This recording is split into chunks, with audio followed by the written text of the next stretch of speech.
Hello साथियों, राधे राधे। कैसे हैं आप सभी? आशा करती हूँ आप सभी बहुत अच्छे होंगे। तो साथियों, आज का टॉपिक जो मैंने है उस पर कुछ बोलने से पहले मैं कुछ पंक्तियाँ आपको सुनाती हूँ। ये पंक्तियाँ आपने कुछ पहले भी सुनी होंगी, लेकिन मैं इसमें कुछ अपनी तरफ से ऐड करके अपने जीवन को दर्शाते हुए आपको सुनाती हूँ। और मैं ये सुनाना चाहती हूँ कि मतलब ये बताना चाहती हूँ इन पंक्तियों के माध्यम से कि जो गलती मैंने करी वो आप लोग ना करें। तो ये पंक्तियाँ कुछ इस तरह से हैं। वैसे मुझे ज़्यादा सिंगिंग नहीं आती है ना, मुझे बट मेरी आवाज़ अच्छी, बट मुझे थोड़ा सा अच्छा लगा, मैं आपको सुना रही हूँ। तो वक्त का ये परिंदा रुका है कहाँ, मैं था पागल जो इसको भुलाता रहा, मैं था पागल जो इसको भुलाता रहा।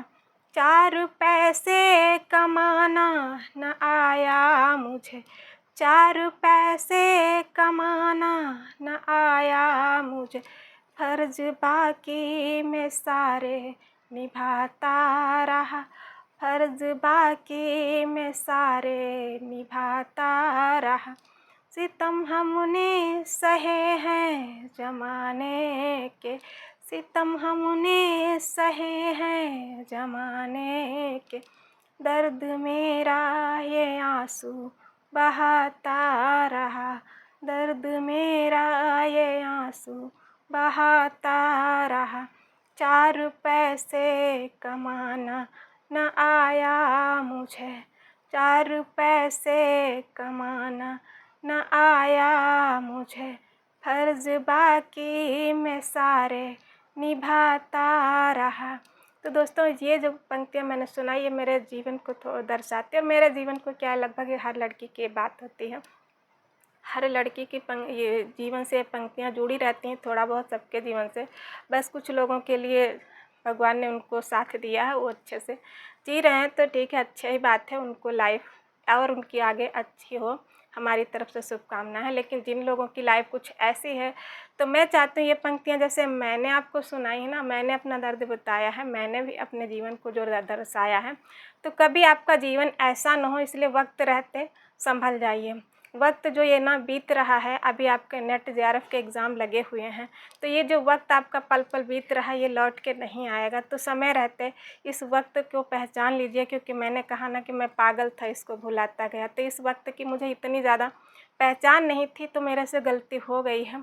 जैसा कि आप लोग देखते हैं कि ना, पिछले टाइम मैंने नेट का एग्ज़ाम दिया था, तो नेट का एग्ज़ाम दिया था, उसमें मेरा स्कोर अच्छा रहा, जेआरएफ तक मैं पहुँची। लेकिन जेआरएफ जो है उसमें एक क्वेश्चन गलत हुआ, जो जेआरएफ का नहीं मेरी कट ऑफ पहुँची। लेकिन अगर पहुँची भी होती, मैं अपने आप को मानती हूँ कि मैं जेआरएफ हूँ, बाकी मैं कहती नहीं, कोई कहेगा तो कहेगा, मतलब झूठ बोलती हूँ।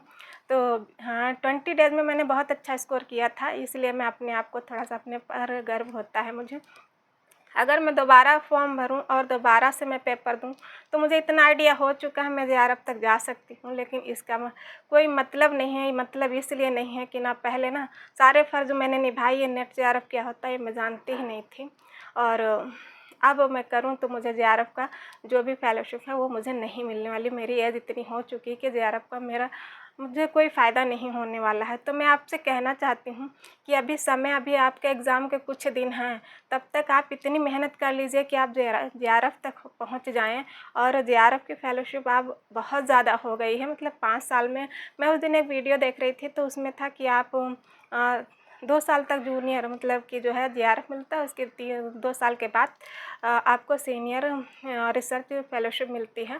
तो टोटल उन्होंने अमाउंट सर ने जोड़ के बताया था कि 32 लाख रुपए होता है। और दोस्तों, ये 32 लाख रुपए बहुत छोटा मोटा अमाउंट नहीं, बहुत ज़्यादा अमाउंट होता है, खासकर हम लड़कियों के लिए जिसको 4 पैसे कमाना नहीं आता है।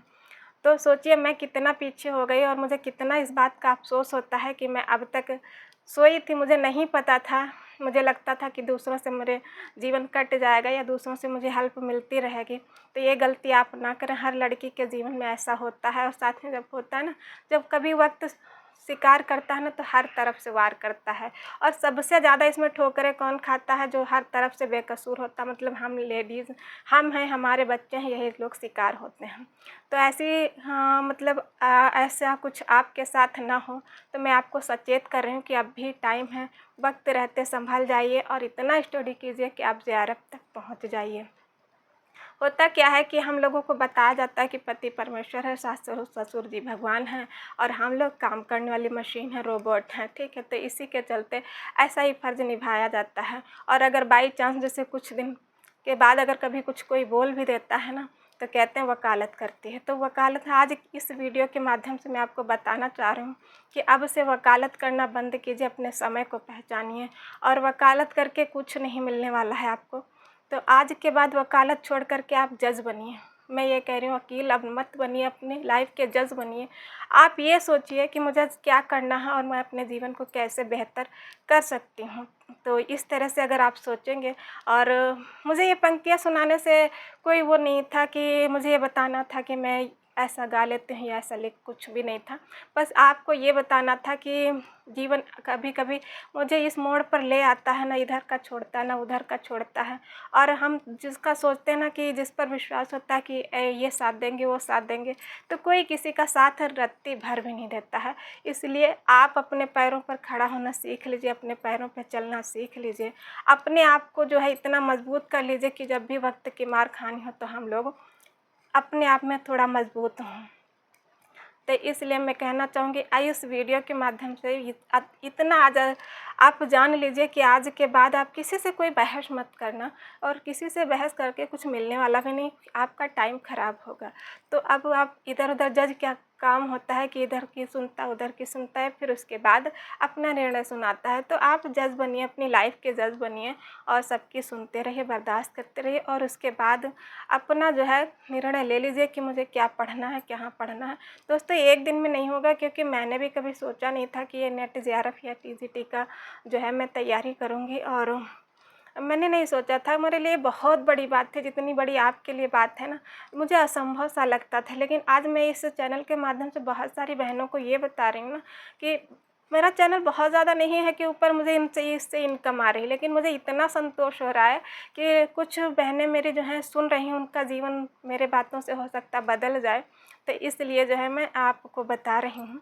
तो समय रहते आप बिल्कुल भी आलस छोड़ दीजिए और तैयारी अपनी पूरी बहुत अच्छे से कीजिए, क्योंकि वक्त सभी को हर बार समय नहीं देता है। जैसे कि मेरा टाइम निकल चुका है और मुझे जेआरएफ से मतलब बहुत दूर हूँ, तो इस तरह से। और अब आप सोचेंगे कि जैसे क्या है कि ये इतना जैसे खुश हैं तो इनकी लाइफ में कुछ नहीं, ऐसा नहीं। वह वक्त के साथ मैंने रहना सीख लिया है, सहना सीख लिया है और संभलना सीख लिया, तो मेरी लाइफ में बहुत ज़्यादा फ़र्क नहीं पड़ता है।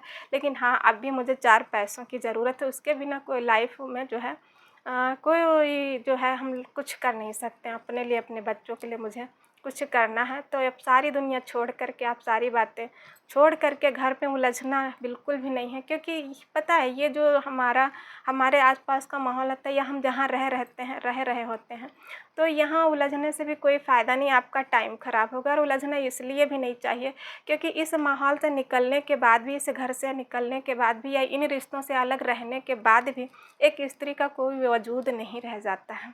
तो हमें इस बंधन में बंधे रहना है और अच्छे से बर्दाश्त करते हुए, अच्छे से सबको समझते हुए, समझाते हुए, सबकी केयर करते हुए। मैं ये नहीं कहती हूँ कि किसी की केयर करना छोड़ दीजिए, लेकिन अपने टाइम को भी समझते रहिए, सबकी केयर कीजिए, सबका ध्यान रखिए, सब कुछ कीजिए, सब कुछ कीजिए, जितना आपको अच्छा लगता है वो सब कीजिए।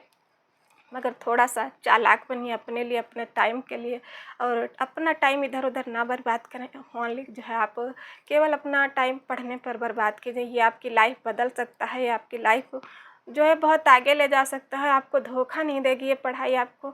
और बाकी सारी चीज़ों का मैं नहीं कह सकती कब कोई धोखा दे दे, कुछ भी नहीं कहा जा सकता है। अब मेरा जीवन ऐसा ना कि मैं, खैर मुझे जेआरएफ की फेलोशिप नहीं मिलेगी, कोई बात नहीं। रही बात टीजीटी की, ईश्वर ने लिखा होगा तो मुझे जॉब मिलेगी, नहीं लिखा होगा तो नहीं मिलेगी। लेकिन पढ़ लिख कर के मैं इतना काबिल हो चुकी हूँ कि अब मैं 4 पैसे कमा सकती हूँ और अपनी लाइफ बना सकती हूँ। तो स्ट्रगल ये आपको समय रहते अगर समझ जाएंगी ना, तो फिर आपके लिए जीवन आसान हो जाएगा। और ठीक है, ये वीडियो मेरी यहीं तक, मिलते हैं अगले वीडियो में। और अगर ये वीडियो आपको अच्छी लगी तो प्लीज़ लाइक करना, शेयर करना, सब्सक्राइब करना, क्योंकि अपने जीवन का एक उद्देश्य बनाए कि अगर किसी से कुछ ले रहे हैं, किसी से कुछ सीख रहे हैं तो बदले में उसको कुछ देना भी सीखें, क्योंकि ये प्रकृति का नियम है, मतलब कुछ फ्री में नहीं मिलता है। तो मैं ये नहीं कहती हूँ कि मुझे करिए, लेकिन हाँ, थोड़ा सा कल को आपको भी किसी की हेल्प की ज़रूरत में पड़े तो ईश्वर आपका साथ दे कि आपने किसी की हेल्प कर रखी है। तो प्लीज़ मुझे आप लोगों की बहुत ज़्यादा सपोर्ट की ज़रूरत है, बहुत ज़्यादा। कभी कभी मैं डिमोटिवेट हो जाती हूँ कि जो है मेरा कुछ इस पर भी जो है सक्सेस मुझे नहीं दिखाई देती। फिर एक मन कहता है कि नहीं, कुछ लोग तो मुझे सपोर्ट कर रहे हैं। और यूट्यूब पर मैं बिल्कुल भी नहीं आना चाहती थी। मुझे यूट्यूब पर जो है बस किसी ने कहा कि मैं आपका साथ दूँगा, या फिर मतलब मुझे लाने वाले और लोग हैं जिन्होंने वादा किया था कि हम साथ देंगे, हम आपको बताएंगे। मुझे बिल्कुल भी जानकारी नहीं है, लेकिन अब उन लोगों के पास कोई टाइम नहीं है और मैं चाहती भी नहीं कि किसी की लाइफ में जो है मैं जो है एंट्री करूं या फिर बहुत ज़्यादा परेशान करूं कि मुझे टाइम दीजिए या फिर मेरा साथ दीजिए। सब क्योंकि सब अपनी अपनी लाइफ में बिज़ी हैं।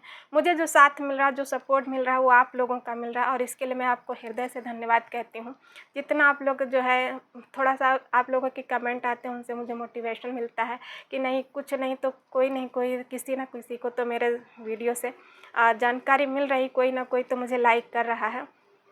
तो प्लीज़ जो है लाइक, शेयर एंड सब्सक्राइब करना बिल्कुल भी ना भूलें, ज़रूर कर लेना। और मिलते हैं अगले वीडियो में। तब तक के लिए अपना ख्याल रखना और पढ़ते रहना। और Radhe Radhe. Thank you so much.